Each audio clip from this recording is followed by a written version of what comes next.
po sa boulevard. So, kailangan i-assemble ko na din po yung rod ng curtains and also yung curtains.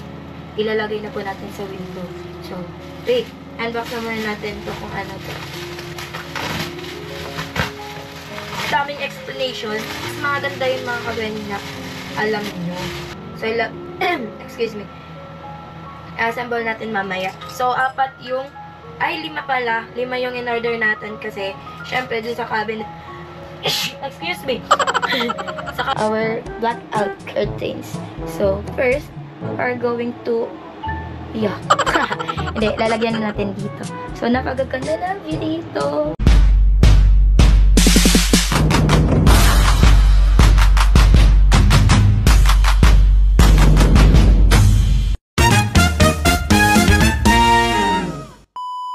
So, hello sa mga ka-Granny. It's me again, the one and only, the Kuela Granny. So, for today's video mga ka-Granny, may ipapakita ako sa inyo. Eto mga ka-Granny, dumating na yung pinapa-order sa atin ng ating pinakamamahal na sponsor, which is Kuya BF Vlogs. Hello Kuya BF Vlogs, thank you so much for these items. Huy! So, andito na po yung curtains. Super dami niyan. 1, 2, 3, 4, 5, 6, 7, 8, 9, 10, and this one, 1, 2, 3, 4, 5, 6, 7, and meron pa dito. 8 lang. Set up na muna natin mga kaganitong camera.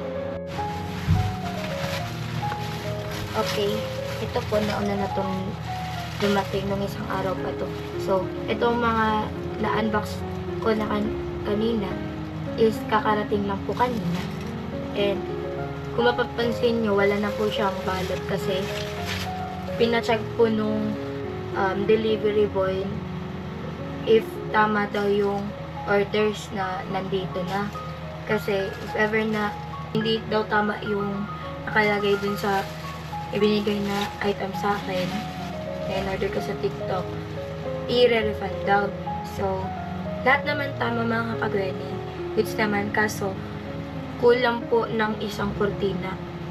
So, i-message natin si seller dyan sa TikTok at sasabihin natin na ipadala na lang yung isang curtain kasi sayang naman, super dami nito tapos ibabalik lang.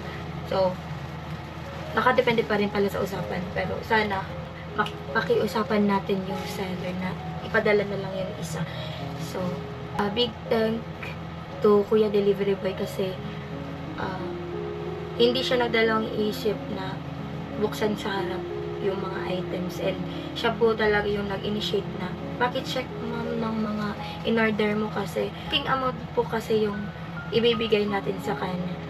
So, syempre baka if ever na mali yung ipadala, sa kanya yung sisi. Kaya tama din naman yung sinabi ni Kuya na i-check yung items bago i-claim kasi sayang din daw eh. Nasa, ano na to, itong orders ngayon, umabot sa 3,070. And, yung sa isang araw na dumating, which is ito, tapos ito, 611. And, may mga darating pa pong item. So, i-wait natin yan. Pero, sa ngayon, lalagay ko na rin po ito, curtain, for privacy din dito sa kwarto. Kasi, every time na naka-switch on po yung itong ilaw dito, kitang-kita po sa boulevard. So, kailangan i-assemble ko na din po yung rod ng curtains and also yung curtains. Ilalagay na po natin sa window. So, wait. Unbox na muna natin to kung ano to. Sa aming explanation, mas maganda yung mga kagani na alam nyo. Kasi alam ko, yung ibang commentators natin, blanco na naman yan. May tatanong na naman yan. Tapos yung iba, mambabash na naman. So, ayan. Ito na pala yung ilalagay natin later. Yung lalagyan mismo ng blackout curtains natin. So, thank you so much po Kuya BF Vlogs for requesting this. Kasi, yun, si Kuya BF Vlogs po talaga yung message sa akin na kailangan daw po makapag-order ng curtains for windows kasi for privacy, which is tama naman po mga kagweni. So, napaka-concern po ng sponsor natin na si Kuya BF Vlogs. Talagang mahal na mahal tayo mga kagweni. So, ito na po yung mapaglalagyan ng curtain. Sana matibay ito. So, sabi dun sa TikTok shop, extendable to. Nahihila kung saang part mo gustong i-extend. Ganon. So, next one, ito. Ano kaya to? Hindi ko pa alam kung ano to. Kasi may mga order pa po tayong hindi dumarating. Wala pa dumarating dito. Ah, okay. Ano? I-assemble pa siguro to. Wait.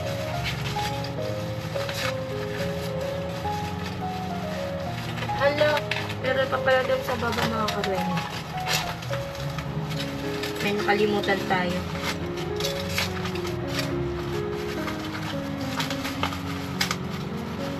Wow! For the aesthetic. Ayan, i-assemble pa to. So, ganito siya mga kagweni. So, excuse me.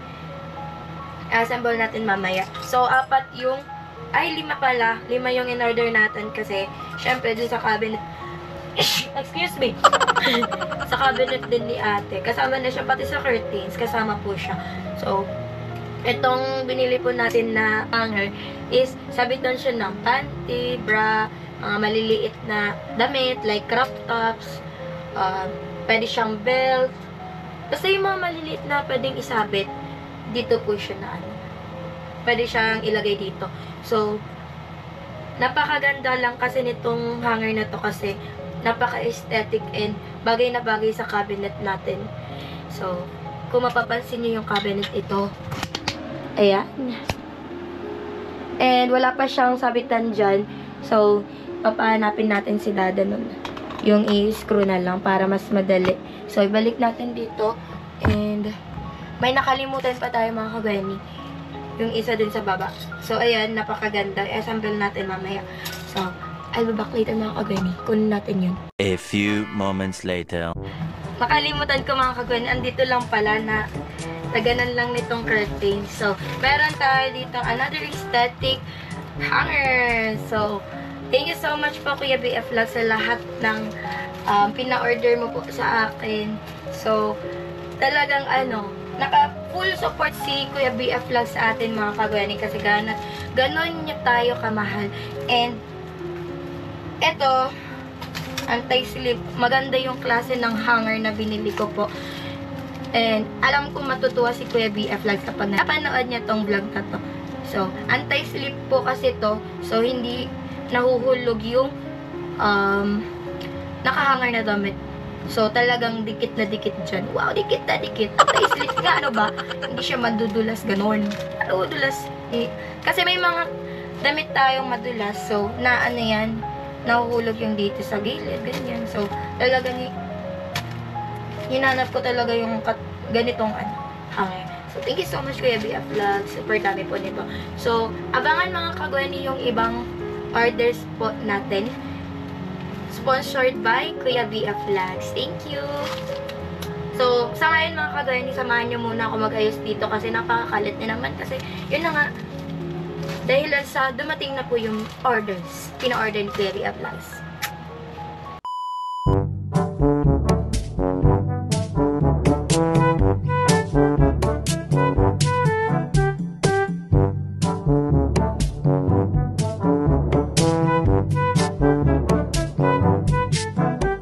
So, ayun mga kagani, it's all done. And, ayan na. So, itong hangers na to, ilalagay na muna natin dito sa cabinet para ready to use na lang siya. Ready to use, wala pang sabitan dito sa loob. So, dito, Dito na yung magiging lalagyan ng ano ko.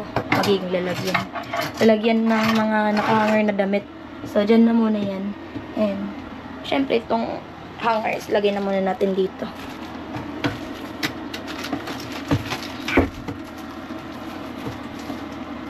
Kasya ba siya? I think hindi. OMG. Dapat maliit lang pala. Lagot na. Akala ko maliit lang yan. So, next step that we're going to do. Oh, no!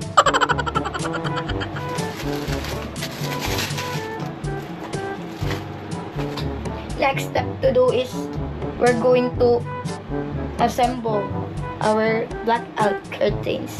So, first, we're going to hindi, lalagyan na natin dito. So, napagaganda ng view dito. Kita yan sa boulevard. So, samahan niyo na ako mga kabene.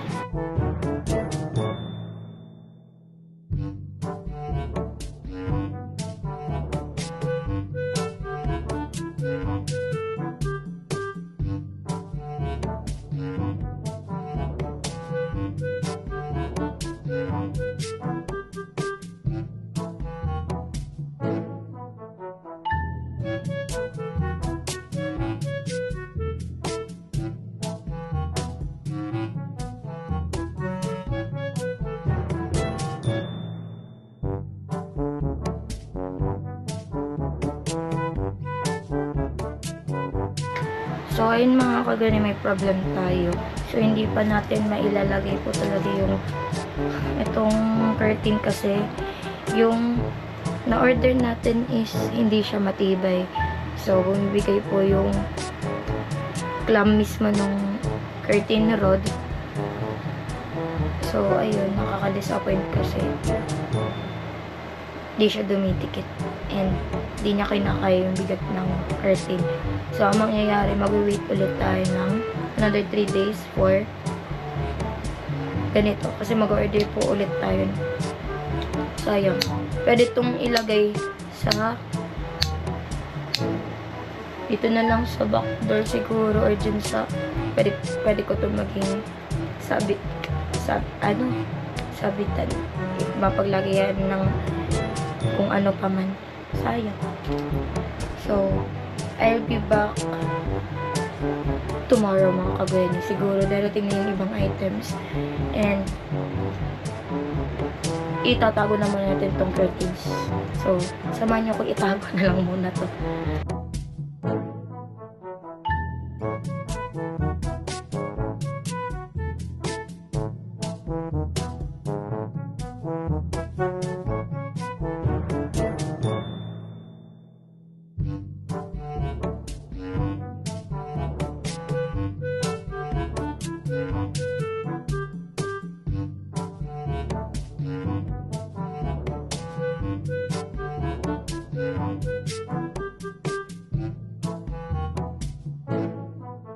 So, ayun mga kagani, na itago na po natin yung mga curtain.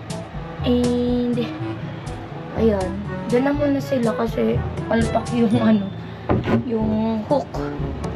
Yung mismo ng rod, curtain na rod. So, dumating na po pala yung another items na pina-order sa atin ni Kuya BF Vlogs. So, tingnan natin kung ito po talaga or ito yung order ko. Di ko pa sure. So, unbox na rin natin.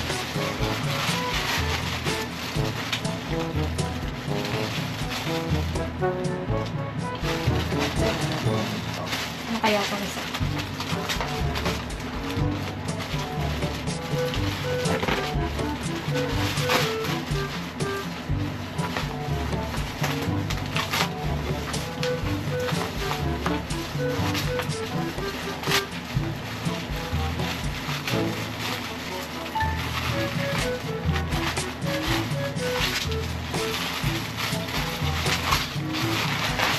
Wow.